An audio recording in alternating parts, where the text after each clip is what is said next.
انسان کی زندگی میں جو چیزیں اسے بہت زیادہ نقصان دیتی ہیں اور بہت پیچھے چھوڑ دیتی ہیں، دنیاوی معاملات سے لے کر روحانی، اخلاقی، قلبی اور قرب الہی کے معاملات تک کو جو چیزیں نقصان پہنچاتی ہیں، ان میں ایک بڑی چیز غفلت ہے۔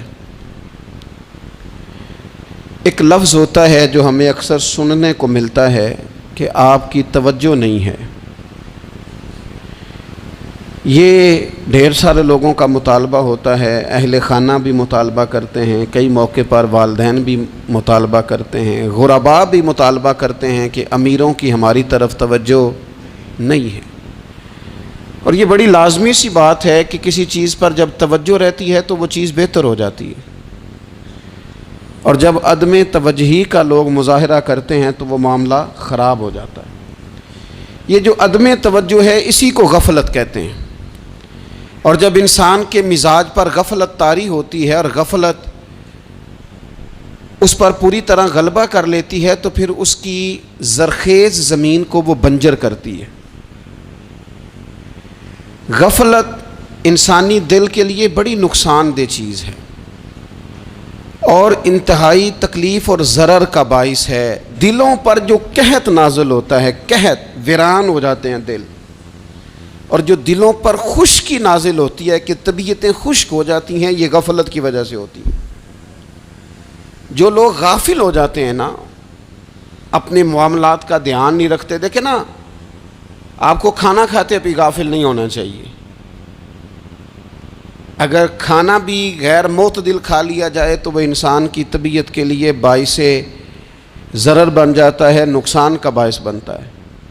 بات کرتے ہوئے بھی غافل نہیں ہونا چاہیے، کئی دفعہ جملے ایسے نکل جاتے ہیں جو انسان کے لیے پھر شرمندگی کا باعث بنتے ہیں۔ انسان کو غافل ہو کر کوئی کام نہیں کرنا چاہیے، غافل ہو کر، مدہوش اور بے ہوش ہو کر نہیں۔ غفلت دل کو ویران کرتی ہے، طبیعت میں خشکی لاتی ہے۔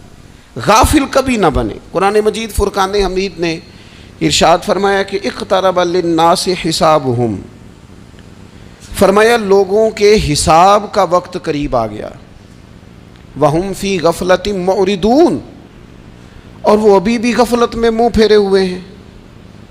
ٹائم آ گیا حساب دینے کا، لیکن وہ ابھی بھی غافل ہیں۔ ہمارے جو زیادہ تر نقصان زندگی میں ہوئے ہیں وہ صرف ہماری غفلت کی وجہ سے ہوئے۔ ہم نے چیزوں پر توجہ نہیں دی، چیزیں گڑبڑ ہو گئیں۔ جس آدمی نے پھول لگائے ہوں، پھل لگائے ہوں، کھیتی لگائی ہو، وہ دانہ ڈال کے پانی دے کے فارغ نہیں ہو سکتا، اسے توجہ کرنی پڑتی ہے۔ اور کسی نے کہا تھا مالی جیندے ہون تو پھر بوٹے سوکھدے نہیں۔ اگر موجود ہونا ان کو سینچنے والا، رکھوالی کرنے والا، تو پھر ان کی جڑیں کبھی خشک نہیں ہوا کرتی۔ ہماری جو غفلتیں ہیں یہ بڑی ضرر کا باعث ہیں، نقصان کا باعث، اور مجبوری معاف ہوتی ہے، غفلت معاف نہیں ہوتی۔ اسکول میں پڑھتے تھے، مدرسے میں پڑھتے تھے، تو ایک مجبوری ہو گئی جی، خدا نخواستہ گھر میں کوئی پریشانی ہو گئی تو اساتذہ اس پر سزا نہیں دیتے۔ کوئی خوشی کا موقع ہے گھر میں، فیملی میں کسی کی شادی ہے، اساتذہ اس پر سزا نہیں دیتے۔ لیکن اگر کبھی پتہ چلتا تھا نا کہ یہ گھر سے تو آیا تھا لیکن مدرسے نہیں آیا، یہ اسکول نہیں آیا، رستے میں غافل ہو گیا، تو یہ بات خوفناک تھی۔ یہ قابل سزا جرم تھا کہ تو غافل ہو گیا اپنی پڑھائی سے، تو گھر سے آیا اور یہاں نہیں آیا۔ غفلت قابل سزا ہوتی ہے، مجبوری کی معافی ہوتی ہے۔ ہمارا آج کل جو مسئلہ ہے وہ غفلت کا ہے۔ ڈھیر سارے لوگ ہیں، سمجھدار بھی ہیں، سیانے بھی ہیں، معاملہ فہم بھی ہیں، باشعور بھی ہیں، تعلیم کی ڈگریاں بھی رکھتے ہیں، لیکن اگر ان کی زندگیوں کی تکلیفوں کو دیکھا جائے اور بے آباد روح کو دیکھا جائے اور سجدوں سے ان کی دوری کو دیکھا جائے تو ایک ہی بات سمجھ میں آتی ہے کہ پتہ سارا ہے لیکن لے ڈوبی ہے غفلت، توجہ نہیں کی۔ لائق بچہ بھی نالائق ترین زندگی گزارتا ہے، اس لیے کہ اس کے لائق ہونے کے ساتھ ساتھ اس کا توجہ کرنا بھی تو ضروری ہے نا۔ نرے لائق کا کیا فائدہ اگر وہ محنتی نہیں، اگر وہ توجہ ہی نہیں کرتا، اپنا سبق دھیان سے سنتا پڑھتا ہی نہیں، تو بھی جتنا مرضی لائق ہو پیچھے رہ جائے گا۔ اور کئی نالائق ہوتے ہیں، رٹا لگا کے پاس ہوتے ہیں، پر چلو رٹا تو لگاتے ہیں نا، محنت تو کرتے ہیں نا، جد و جہد تو کرتے ہیں۔ کئی نالائق جد و جہد کے باعث آگے گزر جاتے ہیں، اور کوئی اسی چکر میں رہ جاتے ہیں، میں بڑا لائق ہوں، کل پڑھ لوں گا، پرسوں پڑھ لوں گا، ہفتہ تیاری کر کے پاس ہو جاؤں گا۔ اپنی زندگی سے غفلت کا پردہ اٹھائیں، اور غفلت اس کے لیے فیصلہ کرنے کی ضرورت ہوتی ہے، پلاننگ کرنے کی نہیں، فیصلہ کرنے کی ضرورت ہوتی ہے کہ میں نے اب غفلت کرنی۔ ہم نہ جب بھی کوئی پروگرام بناتے ہیں تو منصوبہ بندی شروع کر دیں، منصوبہ بندی نہ کریں، فیصلہ کریں، کہیں کہ میں نے غافل نہیں ہونا۔ غفلت غرق دنیا کا نام ہے، اپنے آپ کو غفلت سے بچائیں۔ آپ دیکھیں حضرت کعب بن مالک رضی اللہ تعالیٰ عنہ فرماتے ہیں، بخاری میں موجود ہے، فرماتے ہیں کہ جنگ میں پیچھے رہ گیا تھا، میرا خیال تھا کل چلا جاؤں گا، گھوڑے اور سواریاں میرے پاس تیز ہیں، مضبوط ہیں، پرسوں چلا جاؤں گا، تیزی سے بھاگ کے میں پہنچ جاؤں گا، میں قافلے کے ساتھ شامل ہو جاؤں گا، لیکن بس تھوڑی سستی ہو گئی، ذرا غفلت ہو گئی۔ آپ فرماتے ہیں جب سب لوگ چلے گئے حضور علیہ السلام کے ساتھ جہاد میں اور میں پیچھے رہ گیا، تو پھر جب چند دن گزر گئے اور محبوب کے واپس آنے کا ٹائم ہو گیا، تو اب میں غور کرتا سمجھتا تو مجھے مدینے میں یہاں بزدل لوگ نظر آتے، اور کون نظر آتے؟ جو منافق تھے، وہ منافق بزدل دکھائی دیتے، یا مجھے عورتیں اور بچے دکھائی دیتے۔ میں پریشان ہوا، حضور واپس آ گئے، جنہوں نے بہانے کیے تھے نا منافقین نے، یہ مجبوری تھی اس لیے نہیں جہاد پہ گئے، یہ جنہوں نے بہانے کیے تھے انہیں مل گئی معافی، اور میں نے سچ بولا، میں نے کہا یا رسول اللہ میں غافل ہو گیا تھا۔ اب کہتے ہیں میں نے جب کہا نا حضور سستی ہو گئی تھی، ذرا غفلت ہو گئی، تو بندہ محبوب سے غافل ہو جائے، بندہ وہیں سے غافل ہو جائے۔ جو دم غافل سو دم کافر، سانو مرشد اے ہو پڑھایا۔ جب کہا نا حضور وہ غلطی ہو گئی، کوئی مجبوری نہیں تھی، تو فرماتے ہیں باقیوں کو معافی مل گئی، میرے ساتھ حضور ناراض ہو گئے۔ ایک دن نہیں، 2 دن نہیں، 50 دن حضور ناراض رہے۔ مدینے کی گلیوں نے مجھے پہچاننا چھوڑ دیا، در و دیوار سے مجھے یوں لگتا تھا کہ میں پردیسی ہوں۔ فرماتے ہیں میں مسجد میں آتا تھا، میں جب محبوب کو دیکھتا تو حضور رخ انور پھیر لیتے، اور مجھے پتا تھا جب میرا چہرہ ادھر ادھر ہوتا تو پھر کریم رحمت کی نظر فرماتے۔ فرماتے ہیں 50 دن مسلسل، پھر مجھے حکم ہوا کہ بیوی بھی بھیج دو، میکے بچے بھی بھیج دو، ننہال یعنی تنہا رہ جاؤ۔ فرماتے ہیں وہ میں نے قید تنہائی کاٹی، لیکن شکر اللہ کا یہ ہے کہ میں سچا تھا، بس ذرا بھول گیا تھا، بس ذرا غفلت ہو گئی تھی۔ تو فرماتے ہیں پھر اللہ تبارک و تعالیٰ نے میرے اوپر فضل یہ فرمایا کہ میری توبہ کا اعلان رب نے قرآن مجید میں فرمایا۔ تو غافل نہ بنے کبھی بھی، ہمارا نا مسئلہ یہ ہے، اور آپ نے ناراض نہیں ہونا، ڈھیر سارے لوگ غافل ہو جاتے ہیں، مالدار بھی غافل ہیں، صاحبان علم بھی الا ماشاء اللہ بہت ساری جگہوں پہ غافل ہیں۔ جن لوگوں کو 4 لوگ جاننے لگ جاتے ہیں، کوئی مقام حاصل ہو جاتا ہے، وہ بھی بہت ساری جگہوں سے غافل ہو جاتے ہیں الا ماشاء اللہ۔ غفلت بڑی تکلیف والا منظر ہے۔ جو لوگ سمجھتے ہیں نا میں اب گڈ بک میں آ گیا ہوں، اب میں اچھا ہو گیا ہوں، اب میرے لیے خیر کہا جاتا ہے، مجھے اچھائی شاید یہ مستقل میرے ساتھ رہے گی، تعریف ہی ہوگی ہمیشہ، وہ بھی غافل ہو جاتے ہیں۔ اور یہ غفلت ٹھیک نہیں ہوتی۔ وجہ دیکھنی چاہیے کس وجہ سے انسان کو وقار مل رہا، عزت مل رہی۔ اپنی زندگی سے غفلت کو اتار پھینکیں۔ تھوڑی دیر کی تو غفلت ہوتی ہے، لمبی تو نہیں۔ 2 منٹ کے لیے صرف اس نے ڈرائیونگ کرتے ہوئے چہرہ موبائل کی طرف کیا تھا، 2 ہی تو منٹ لگے تھے۔ لمحوں نے خطا کی تھی، صدیوں نے سزا پائی۔ لمحوں نے خطا کی تھی، صدیوں نے سزا پائی۔ ایک لمحے کے لیے غافل ہوئے تھے اور صدیاں، نسلیں روتی رہ گئیں پیچھے۔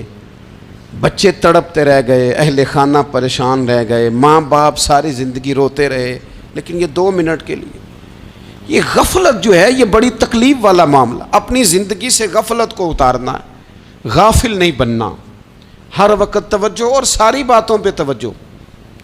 بعض اوقات لوگ ایک طرف توجہ کر کے ایک طرف سے غافل ہو جاتے ہیں. نہ، توجہ ہمہ پہلو رکھنی ہے.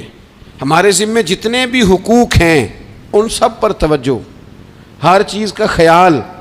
ایسا نہ ہو کہ عبادت کرتے رہ جائیں اور حقوق العباد ہم سے چھوٹ جائیں، اور حقوق العباد اتنے زیادہ ادا کریں. ایک صاحب مجھے کہنے لگے ایک دفعہ بڑے وثوق کے ساتھ کہنے لگے جی معاذ اللہ ثم نہیں جی ٹائم ملتا پھر نماز دا کی کریے، روزی کمانا بھی تو عبادت ہے نا. تو میں نے کہا آپ نے عبادت کرنا ایک حصہ قبول کیا ہے، آپ نے کل عبادت نہیں قبول کی. عبادت کل ہے، ہمہ پہلو. ایک حصہ آپ قبول کر کے نکل گئے اور باقی آپ نے چھوڑ دی. تو کسی ایک طرف سے بھی غافل نہیں ہونا. جتنی ذمہ داریاں ہیں، جتنی ڈیوٹیاں ہیں، ان سب کا خیال. اور جو بڑا آدمی ہوتا ہے، بڑا گھر میں بڑا ہو، قبیلے میں بڑا ہو، علاقے میں بڑا ہو، ادارے میں بڑا ہو، کلاس میں بڑا ہو، جو بڑا ہے اس کی تو ساری آنکھیں کھلی ہوئی ہونی چاہیے.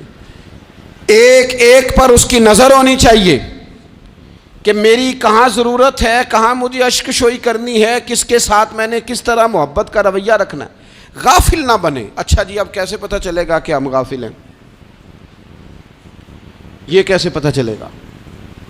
آپ کسی بندے سے بھی پوچھ لیں حالات کیا ہیں تو کہتا ہے اللہ کا شکر ہے کبھی کسی کا دل نہیں دکھایا، اللہ کا شکر ہے جی زمانہ ہو گیا 5 نمازیں پڑھتا ہوں، اللہ کا شکر ہے جی. کیسے پتہ چلے گا غافل ہیں؟ پہلی علامت ہمارے علماء اور صوفیاء نے غافل بندے کی لکھی ہے. اس آئینے میں نے اور آپ نے اپنا آپ دیکھنا ہے. غافل بندے کی پہلی علامت یہ ہوتی ہے کہ وہ دنیاوی کاموں میں چست ہوتا ہے اور اللہ اور اس کے رسول کی فرما برداری میں سست ہوتا ہے.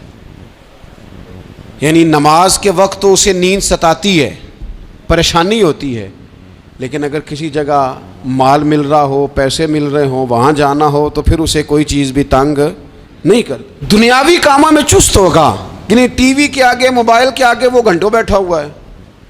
اور اگر اسے 25 منٹ قرآن پاک سننا پڑ جائے، اگر اسے 20 منٹ دینی محفل میں بیٹھنا پڑ جائے، اگر اسے کہا جائے کہ تو 20 رکعت نماز نفل ادا کر، دنیاوی کاموں میں چست ہے، دینی کاموں میں، یہ غفلت کی پہلی علامت. پھر ذاتی معاملات پہ پیسہ خرچ کرنا ہو تو ڈھیر سارا ہے، کسی غریب کی مدد کرنی ہو تو. وہ ہمارے ایک دوست ہیں، وہ اکثر کہا کرتے ہیں، وہ کہتے ہیں آج کل کسی سے کہنا فلائی کام میں، دینی کام میں، کسی کی مدد میں کچھ 4 پیسے خرچ کرنے ہیں تو لوگ کہتے ہیں ہاتھ تنگ ہے. ہاں کوئی سستا پلاٹ ملتا ہو نا، اور اگر یہ سمجھ آ جائے کہ وہ مجبور ہے بیچارہ بیچنے والا، تو پھر کہتے ہیں میں 2-3 دوستوں کو پھاڑ لے سن. ذاتی کاموں میں جب بندہ چست ہو اور دینی کاموں میں سست ہو تو مطلب یہ ہے کہ بندہ غافل ہے. پہلی علامت غفلت کی. اور غفلت کی دوسری نشانی یہ ہے کہ انسان گناہ کے کاموں کو معمولی سمجھنے لگ جاتا ہے. یہ غافل بندے کی نشانی ہے. گناہ کو معمولی سمجھتا ہے، چھوٹا سمجھتا ہے. آج کل لوگ کہتے نہیں میں کو اکیلا کر رہا ہوں، ساری دنیا ہی کرتی ہے. اور جناب کیا ہو گیا، اگر یہ غلطی ہو گئی تو بندے سے ہو ہی جاتا ہے. گناہ کو معمولی سمجھنا، چھوٹا سمجھنا اور کہنا پھر کیا ہو گیا ہے، انسان سے غلطی ہو جاتی ہے. آپ دیکھ لیں کہ سینکڑوں بیسیوں گناہوں کا بوجھ ہمارے سروں پہ ہوتا ہے، لیکن کوئی ہمارا دبدبہ ہے، کوئی ہماری گفتگو ہے، کوئی ہمارے جملوں میں خود پسندی ہے، کوئی ریاکاری ہے، کوئی تصنع ہے. یہ غافل بندے کی علامت ہے. نبی اکرم صلی اللہ تعالی علیہ وآلہ وسلم نے فرمایا مومن اپنے گناہوں کو پہاڑ کی طرح سمجھتا ہے. یہ بخاری میں حدیث ہے. مومن پہاڑ کی طرح جانتا ہے اور وہ ڈرتا ہے کہ کہیں وہ پہاڑ اس کے اوپر گر نہ جائے، یعنی کہیں مجھے میرے گناہ کی سزا نہ مل جائے. چھوٹے گناہ کو بھی پہاڑ جانتا ہے، یار مجھ سے غلطی ہو گئی، مجھے ٹھیک کر لینی چاہیے، مجھے معافی لے لینی چاہیے، مجھے توبہ کر لینی چاہیے. مومن اپنے اوپر گناہ کو پہاڑ کی جانب سمجھتا ہے.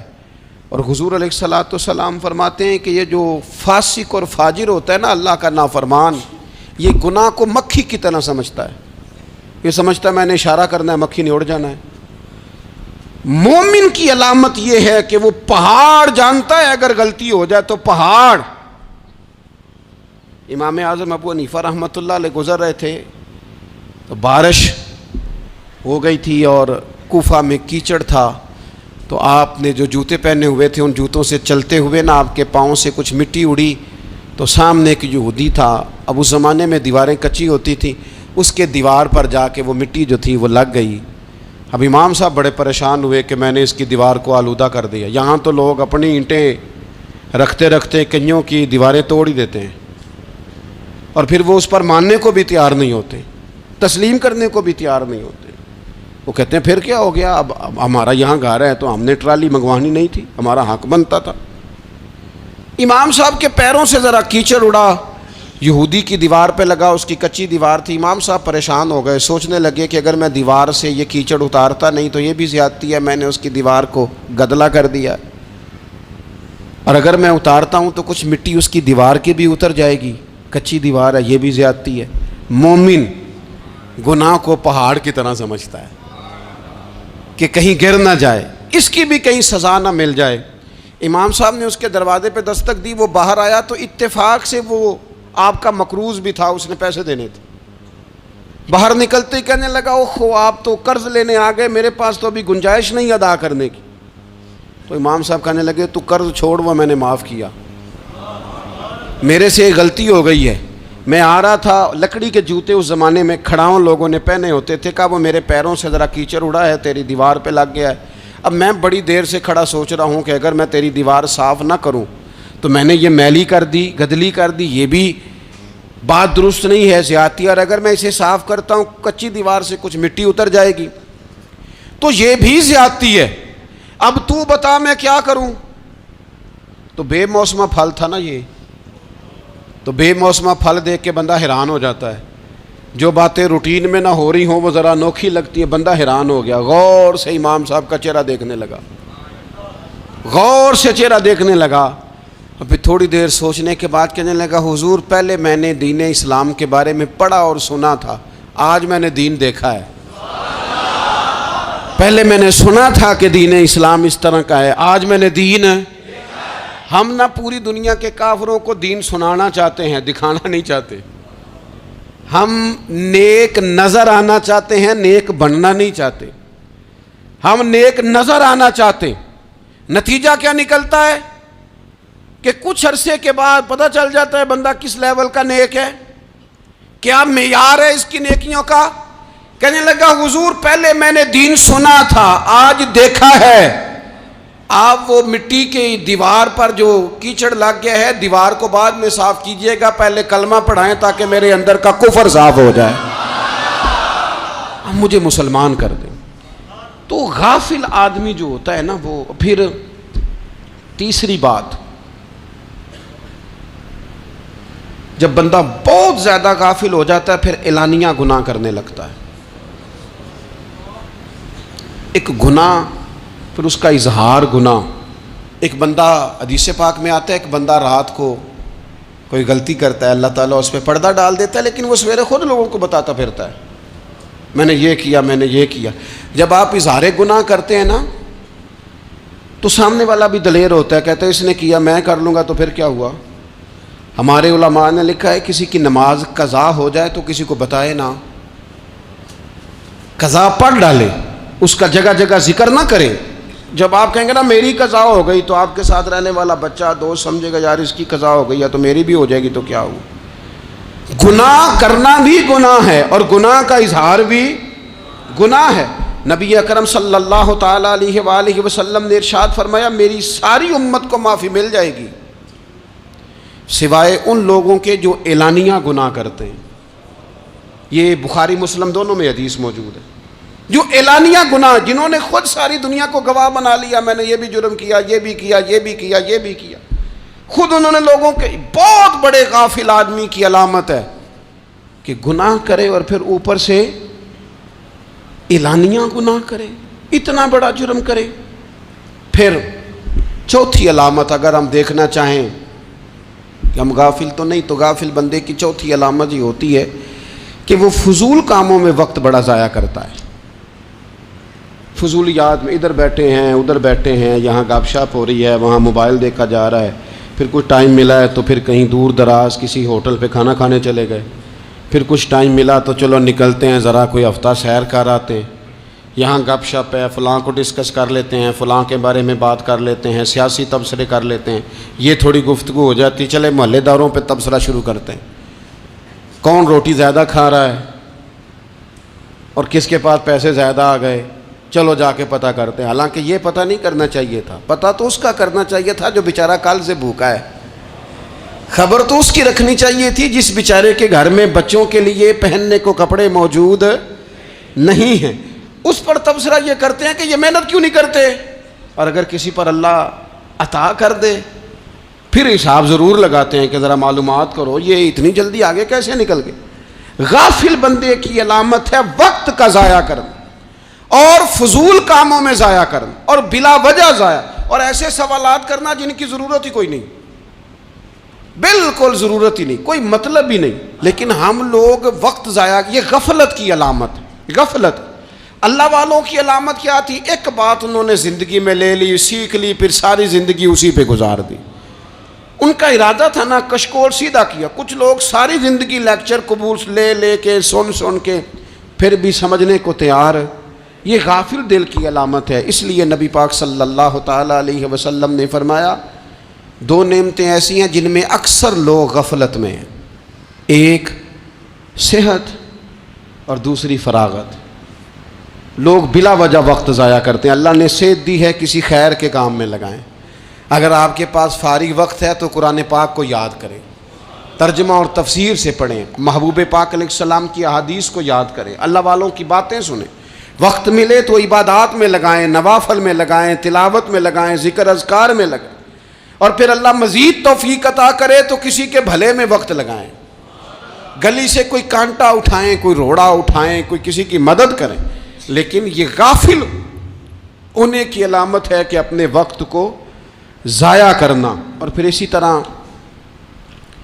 غفلت کی پانچویں علامت یہ ہے کہ اگر بندے کو دنیا سے پورا پیار ہو جائے, یعنی شب قدر میں بھی آ کے کہتا ہے یا اللہ کبھی پیسے دے دینا, شب برات والے دن بھی کہتا ہے کہ مالک اگر کبھی کوئی ایسا سبب لگ جائے نا, یعنی بیت اللہ شریف کے سامنے کھڑے ہو کے بھی اگر اس نے مال ہی مانگنا ہے وہاں بھی اس نے یہی سوال کرنا ہے, حب دنیا اتنی غالب آ جائے.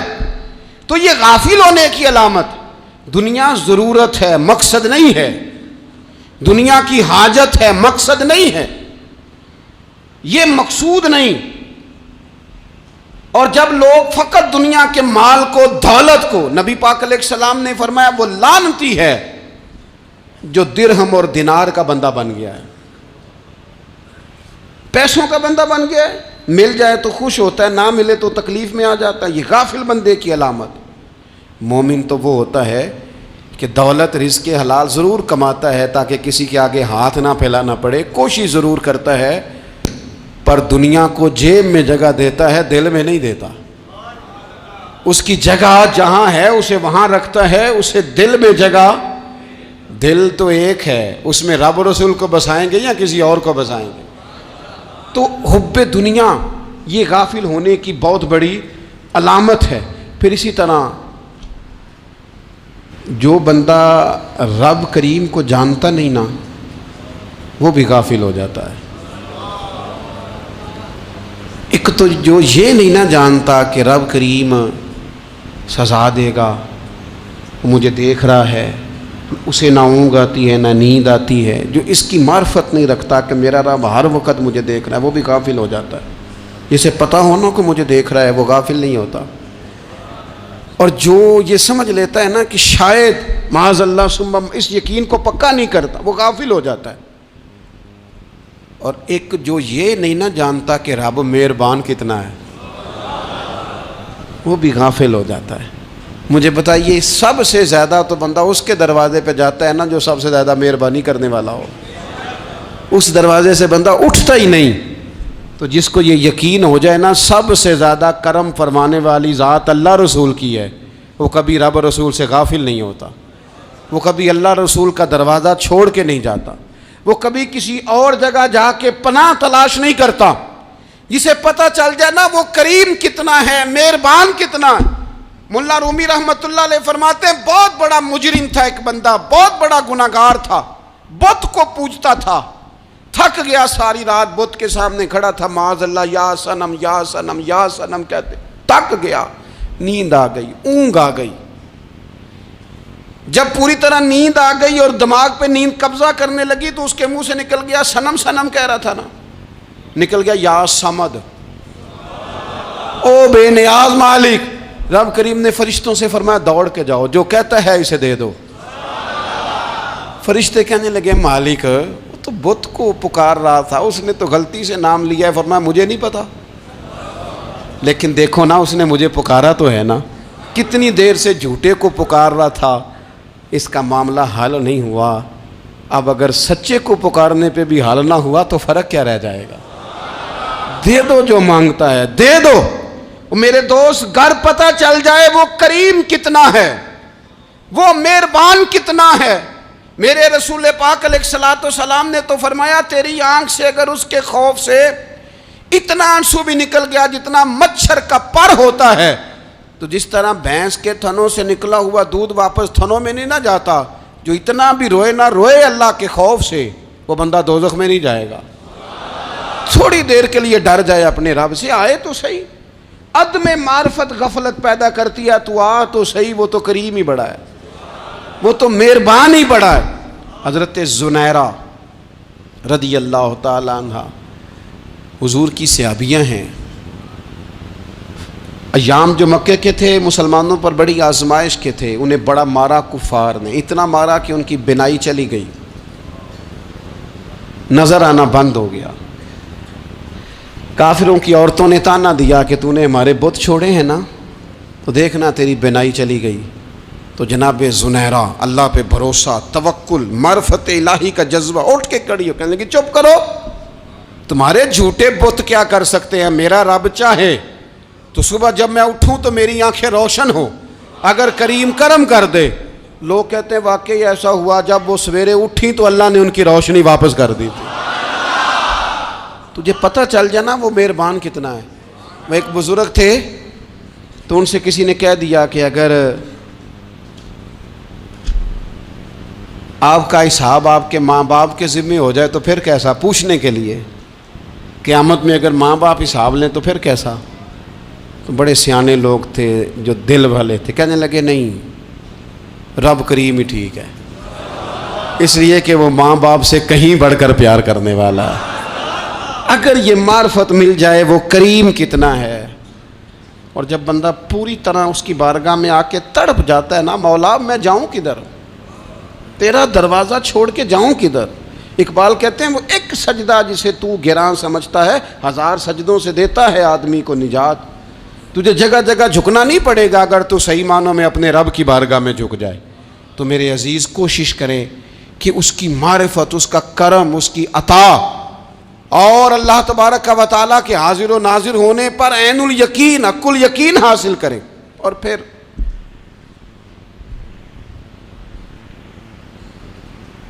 آٹھویں بات یہ ہے کہ غافل لوگوں کی صحبت بھی بندے کو غافل کر دیتی ہے۔ غافلوں کی صحبت میں نہ بیٹھیں، ان کی صحبت میں بیٹھیں جن کے پاس بیٹھنے سے دل میں رب رسول کی محبت پیدا ہوتی ہے۔ غافلوں سے بچیں۔ چنگیاں دے لڑ لگی ساں تے چولی چ پھل پئے، تے جدوں میں پیڑیاں دے سنگ رل گئی تے میرے اگلے بھی ڈول گئے۔ برے آدمی کی صحبت بندے کو غافل کر دیتی۔ غافلوں کی صحبت میں کبھی نہ بیٹھیں، کبھی نہیں۔ غافل آدمی آپ کو غافل کر دے گا۔ میرے نبی پاک علیہ الصلوۃ والسلام نے فرمایا انسان اپنے دوست کے مذہب پر ہوتا ہے۔ یہ بہت بڑے لفظ ہیں۔ فرمایا المرء علی دین خلیلہ، انسان اپنے دوست کے مذہب پر ہوتا ہے۔ تو دیکھ تو نے دوست کس کو بنایا ہے، جو تیرے دوست کا مذہب ہوگا وہی تیرا ہو جائے گا۔ ہم نے دوست بنایا نا غوث پاک جیلانی کو، ہم نے یاری لگائی ہے نا داتا علی اجمیری سے، ہماری نسبت ہے نا معین الدین اجمیری سے، ہمارا تعلق ہے نا بہاؤالدین زکریا ملتانی سے، ہمارا رشتہ ہے نا حضرت مجدد الفسانی سے، ہم ماننے والے ہیں نا اعلیٰ حضرت بریلوی کے، ہمارا تعلق ہے کبھی جماعت علی سے کبھی مہر علی سے، ہمارا ان سے تعلق ہے تو صبح شام ہماری زبان پہ رہتا ہے بالغ العلا بکمالہ کشف الدجی بجمالہ حسنت جمیع خصالہ صلو علیہ وآلہ۔ ان سے تعلق جڑا ہے نا تو کئی دفعہ تنہائیاں تڑپا دیتی ہیں اور تڑپ کے کہتے ہیں آج سکھ متران دی ودھیری ہے، آج سکھ متران دی، سکھ کہتے ہیں اڈیق کو، متر کہتے ہیں محبوب کو، اج سکھ متران دی ودھیری ہے، اے کیوں دلڑی اداس گھنیری ہے، لوں لوں وچ شوق چنگیری ہے، اج نینا لائیاں کیوں جھڑیاں، سبحان اللہ سبحان اللہ سبحان اللہ۔ پہلے کہتے ہیں سکھ متران دی ودھیری ہے یعنی اداس ہوں، پھر حضور کے جلووں پہ نظر کرتے ہیں، کہتے ہیں سبحان اللہ سبحان اللہ، ماں اجمل کا ماں احسانہ کا ماں اکمالہ کا، اور پھر فوراً کہنے لگے او کتھے مہر علی، او کتھے مہر علی، کتھے مہر علی تے کتھے تیری سنا، اب ویکھو مشتاق اکھیں کتھے جاڑیاں، بلغ العلا بکمال کشف الدجی بے، اور میرے اعلیٰ حضرت کہنے لگے سرور کہوں کہ مالک و مولا کہوں تو، باغ خلیل کا گل زیبا کہوں تجھے، تیرے تو وصف عیب تناہی سے ہیں بری، حیران ہوں میرے شاہ میں کیا کیا کہوں تجھے۔ غافل آدمی کی علامت ہے برے لوگوں کی صحبت میں، خبردار ان کے پاس نہ بیٹھنا جن کے پاس بیٹھنے سے تمہارے دلوں میں اولیاء اللہ اللہ کے بندوں کی عداوت پیدا ہو، خبردار خبردار ان کے پاس نہ بیٹھنا جن کے پاس بیٹھنے سے تمہارے دلوں میں حضور کی اولاد پاک کے بارے میں شک پیدا ہو، خبردار اس شخص کے پاس نہ بیٹھنا جو امام حسین ابن علی کے بارے میں کوئی کمزور بات کرتا ہو، بچنا، خبردار اس سے بچنا جو حضور کے صحابہ کے بارے میں بات کرے، بچنا بچنا اس سے، جو سیدنا ابو بکر صدیق کے بارے میں کوئی، دیکھو کیا مقدر ہیں صدیق و فاروق کے، جن کے گھر ہی رحمتوں کے خزینے میں، بھلا کیا کہا نبی پاک، حضور نے فرمایا میرے اوپر جس نے نیکی کی تھی بدلہ دے دیا ہے، یہ جو میرے ابو بکر صدیق ہے نا، ان کو میں اللہ کی بارگاہ میں لے جاؤں گا، کہوں گا مالک تو ہی بدلہ عطا فرما۔ ایک ہاتھ میں جناب صدیق کا ہاتھ پکڑا، ایک میں حضرت عمر کا ہاتھ پکڑا، اور حضور مسجد نبوی سے باہر آ رہے ہیں، دیکھنے والے کی زبان سے بے ساختہ سبحان اللہ نکل گیا، کیا شان ہے کیا مقدر ہے۔ تو حضور علیہ السلام رک گئے اور روک کے فرمایا تو حیران ہو رہا ہے نا، تو حیران ہو رہا ہے نا کہ میں نے ایک ہاتھ میں ابو بکر کو پکڑا ہے ایک میں عمر کو پکڑا ہے، فرمایا قیامت میں جب میری قبر کھلے گی تو میں اسی طرح قبر سے نکلوں گا، اس طرح میدان محشر میں آؤں گا۔ خبردار حضور کے وفاداروں کے وفادار رہنا، ان کے وفادار رہنا، ان کے وفادار رہنا۔ بڑا عجیب دور آیا ہے، ہم نے یہ دور دیکھا ہے کہ لوگ حضور کے صحابہ کے بارے میں بھی بات کریں گے، اب نبی پاک کی اولاد پاک کے بارے کو بھی ڈسکس کیا جائے گا۔ اپنا منہ تو دیکھ، اپنی حیثیت دیکھ، اور پھر وہ بندے دیکھ جن کو اللہ نے چن کے اپنے محبوب کی غلامی کے لیے حضور کے قریب بٹھایا ہے۔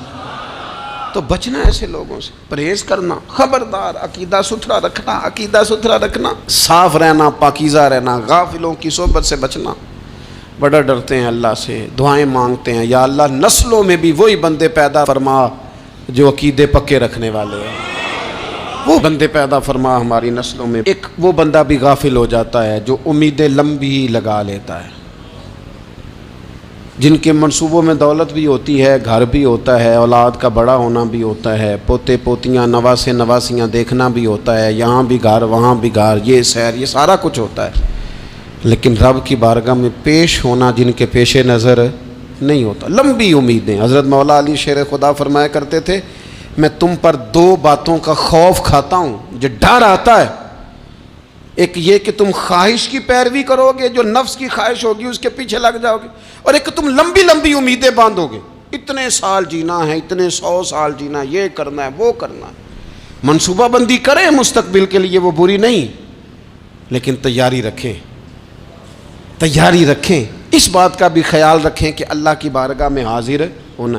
یہ غفلت کی چیزیں ہیں جو بندے کو غافل کر دیتی ہیں۔ جو لوگ اللہ کا ذکر نہیں کرتے وہ بھی غافل ہو جاتے ہیں، اور جو فضول باتیں زیادہ کرتے ہیں نا، ہنستے زیادہ ہیں۔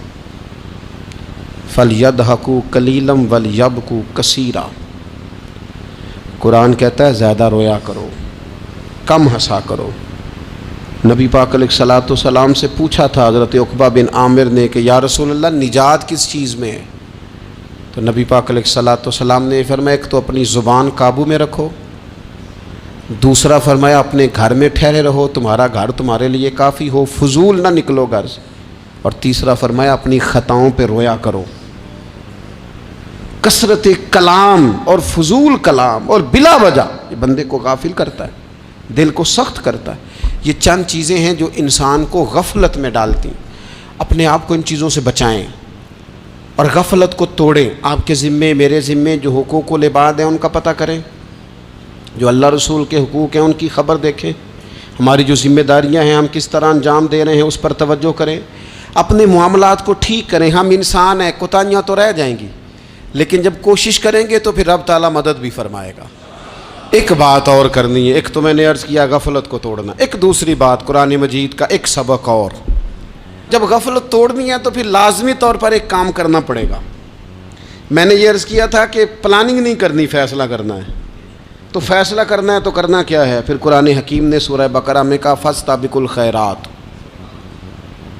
یعنی تم نیکیوں کی طرف دوڑو، جلدی جلدی نیکیاں کرو، فٹافٹ، دیر نہ کرو۔ فٹافٹ سے مراد یہ نہیں کہ نیکی جلدی جلدی کر جاؤ، یعنی ٹال مٹول نہ کرو خیر کے کام میں، کل کریں گے، پرسوں کریں گے، عمرہ کر رہے ہیں پھر نیکی ہیں، حج کر رہے ہیں پھر نیکی ہیں، بچے بیال ہوں پھر میں نیک ہوں، یہ تھوڑا سا یہ کام ٹال مٹ۔ فاستبقوا الخیرات، نیکیوں کی طرف دوڑو، جلدی کرو، بھاگو۔ نبی پاک صلی اللہ تعالیٰ علیہ وسلم نے فرمایا 5 چیزوں کو 5 چیزوں سے پہلے غنیمت جانو۔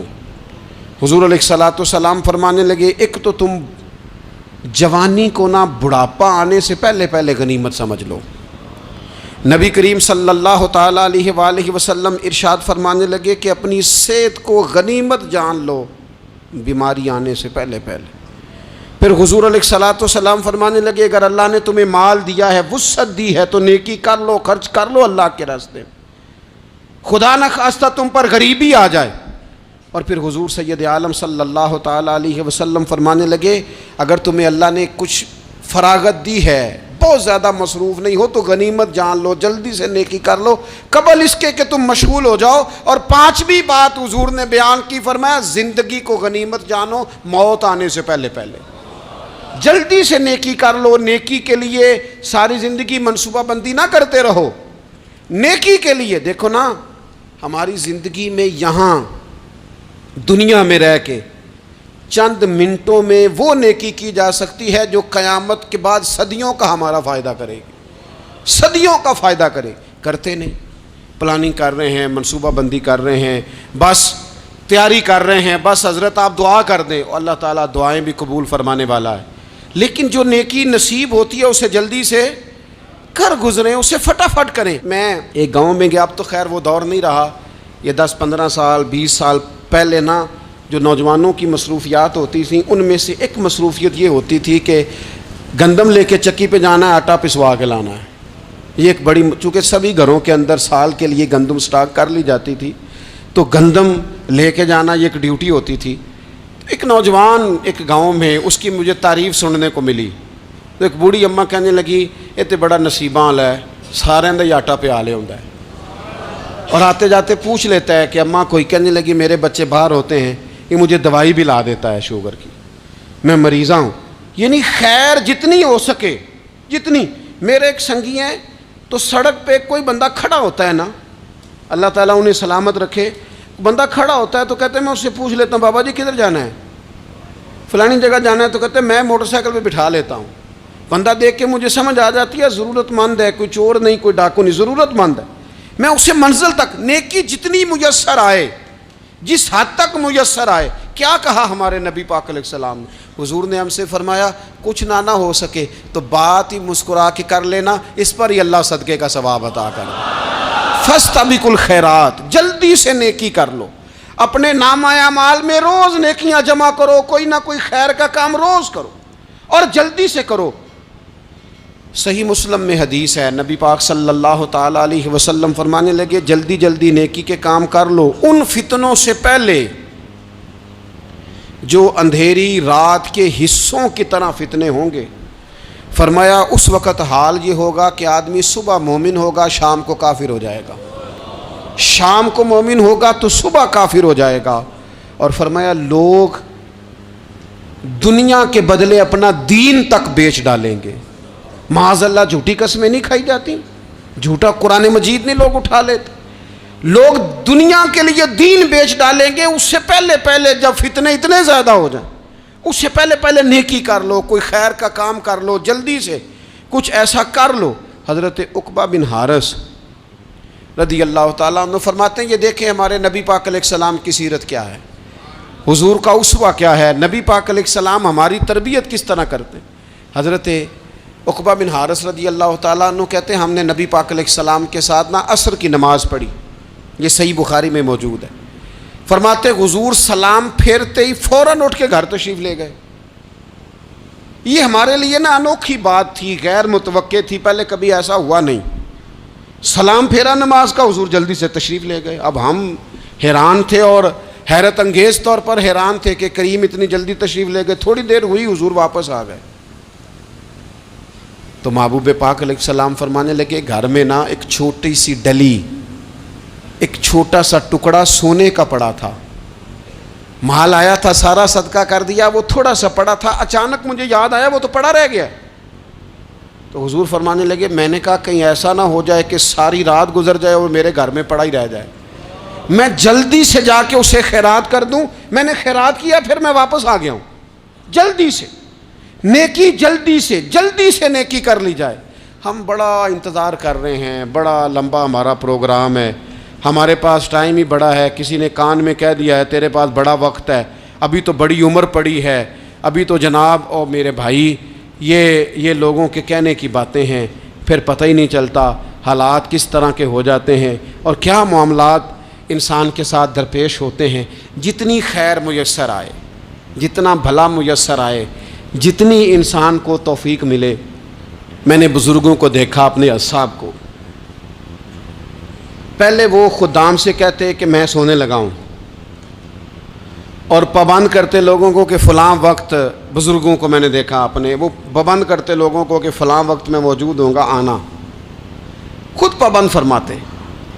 اور پھر جب بیدار ہوتے نا تو سب سے پہلے خدام کو بلا کے پوچھتے کوئی مہمان تو نہیں آیا؟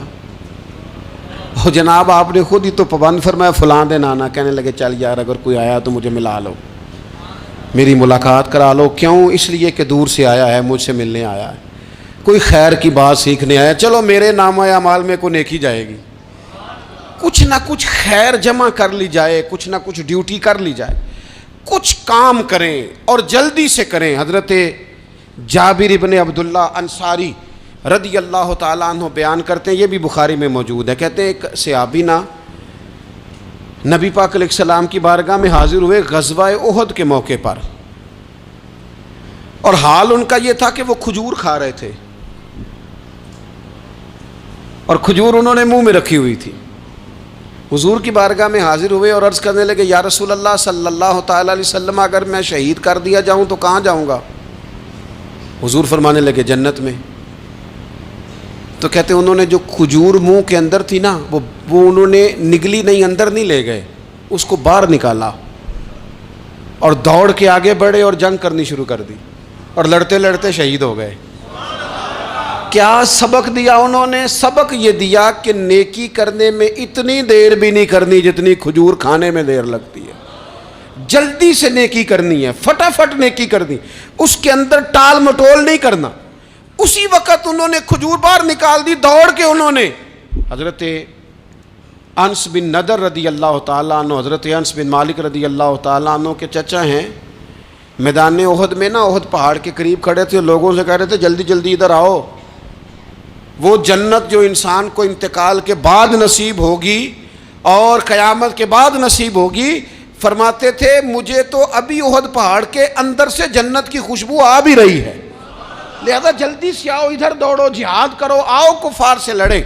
تو نیکی میں دیر نہیں کرنی، جو نیکی میسر آتی ہے، جس کو میسر، ماں باپ میسر ہیں تو خدمت کر لیں، اہل خانہ ہیں تو حسن سلوک کر لیں، اللہ نے اولاد دی ہے تو اچھی تربیت کر لیں، دوست ہیں تو خیر خواہی کر لیں، اگر آپ کو اللہ رمضان عطا کرتا ہے تو زیادہ سے زیادہ اس کی عبادت کر لیں، اگر نظر ٹھیک ہے تو تلاوت زیادہ سے زیادہ کر لیں، زبان چلتی ہے تو رج رج کے مدینے والے محبوب پہ درود و سلام پڑھ لیں، اللہ تعالیٰ کا ذکر کر لیں، جلدی سے خیر جمع کریں، اپنے وقت کو ضائع نہ کریں۔ یہ آج کا سبق ہے۔ ایک تو ہم نے فیصلہ کرنا ہے کہ بس غفلت نہیں، اب غفلت، اب انشاءاللہ اللہ اللہ کرنی ہے، اب کوئی خیر کا کام کرنا ہے۔